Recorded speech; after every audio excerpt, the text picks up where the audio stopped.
El campo de Santa Rosa, en las cercanías de León, Guanajuato, albergó entre 1943 y 1947 a 1.453 refugiados polacos. De ellos, 280 eran niños a quienes la guerra y las decisiones políticas de las potencias que invadieron su país les enviaron a un destierro doloroso. La historia de esta triste odisea comenzó cuando, tras la invasión del ejército alemán a la zona este de Polonia, la Unión Soviética, con su propio interés de expandirse geográfica e ideológicamente, invadió el 17 de septiembre la parte oriental de Polonia.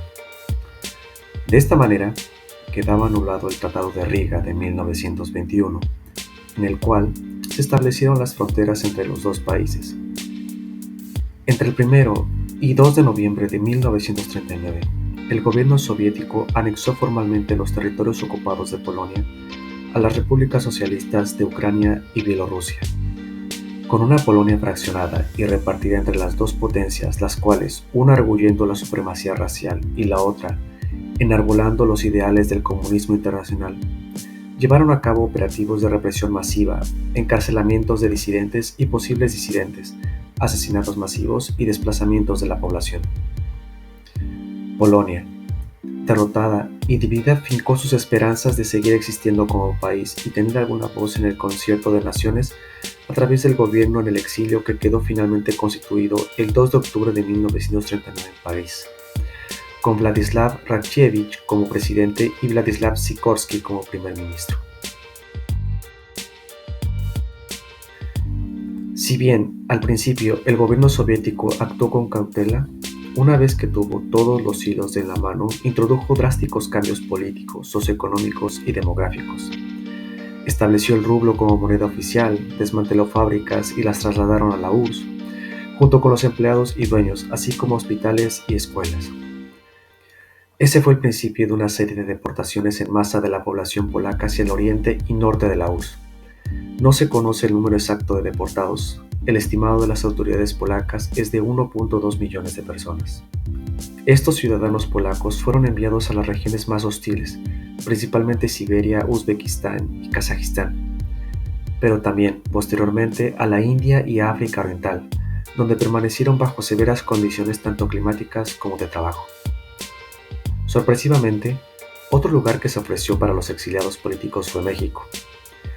La política mexicana respecto a la inmigración en las postrimerías de los años 20 era restrictiva y se hizo más rígida a partir de 1933. Por ello es sorprendente que el presidente Manuel Ávila Camacho haya accedido a negociar el permiso de visas para el ingreso de refugiados. El gobierno de Polonia negoció la salida de grupos de refugiados, compuestos principalmente de ancianos, mujeres y niños huérfanos. Después del rechazo de varios países en acoger a estos grupos, fue el gobierno de Manuel Ávila Camacho quien anunció el acuerdo para refugiar a los polacos en México. La planeación y preparativos para enviar refugiados de guerra polacos a México empezó en el otoño de 1942 a través de los encargados navales ingleses, mucho antes de que el general Sikorski llegara a una visita oficial a México el 28 de diciembre de 1942, donde fue recibido con honores de jefe de Estado. Fue el 1 de julio de 1943, después de recorrer 14.000 millas, que llegó el primer grupo integrado por 706 personas, quienes fueron recibidos en la escuela Granja, ubicada en lo que fue el Instituto Lux, hoy Fórum Cultural Guanajuato. El 10 de julio de 1943, el primer contingente de refugiados llegó a la estación de ferrocarril de León. Fueron recibidos en la estación del tren por las autoridades municipales de la ciudad de León, una orquesta militar que tocó los dos himnos nacionales y una población entusiasmada. El 2 de noviembre del mismo año, llegó el segundo contingente. Los trabajadores de ferrocarriles nacionales, quienes se encontraban en huelga, dieron una muestra de solidaridad para este grupo al aceptar transportarlos desde Estados Unidos a Nuevo León, Guanajuato. El total de refugiados que llegó fue de 1.453. La colonia polaca de Santa Rosa llegó a tener 397 cuartos, un hospital con salas para mujeres, niños y hombres, un pabellón para enfermos contagiosos, un dispensario, 2 salas de consulta, una botica, un gabinete dental, cámara mortuoria, una capilla y un pequeño mercado.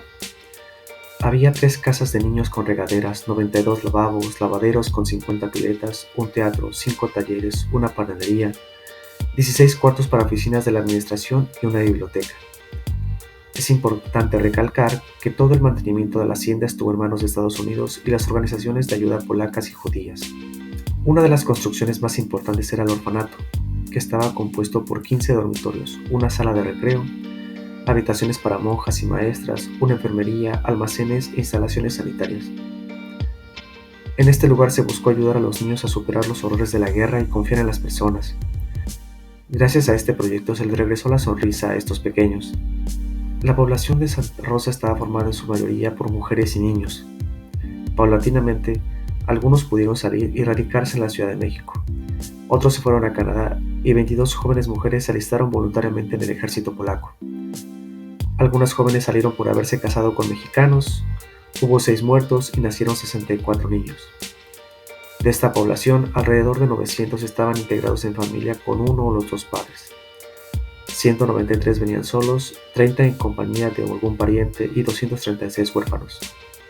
Los refugiados se vieron obligados a vivir en un espacio limitado y tenían prohibido incorporarse al trabajo productivo en el seno de la sociedad mexicana, por lo que las labores que se realizaban eran para su propia asistencia y comodidad inframuros, por lo cual la hacienda Santa Rosa fue llamada la Pequeña Polonia. Ahí hubo zapateros, fontaneros, electricistas, algunos plantaron su propia hortaliza. Las mujeres se ocupaban de la cocina, así como de hacer vestuario de los alumnos para las representaciones teatrales de los niños o los desfiles de las fiestas nacionales mexicanas. Los niños y los jóvenes estaban ocupados en la escuela donde se impartía el programa educativo polaco, y también ocupados en aprender diferentes oficios. A pesar de que la regla era que los refugiados no podían salir del campamento, la realidad fue otra, ya que obteniendo un permiso a tiempo, pudieron salir de excursión, pasar revisión médica en la Ciudad de México, así como realizar paseos en la propia Ciudad de León. Todo ello creó una relación de amistad y cooperación con el entorno. Finalmente, Santa Rosa se consideró completamente cerrada el 16 de mayo de 1947. Muchos refugiados partieron a Estados Unidos y Canadá, mientras que otros regresaron a Polonia y otra parte permaneció en México, donde formaron su familia, que en mayoría se mudaron a la Ciudad de México. El común denominador de todas las historias de quienes vivieron estos acontecimientos es que Santa Rosa fue un oasis, un hogar dichoso donde adquirieron las herramientas, la fuerza y la confianza para seguir su camino.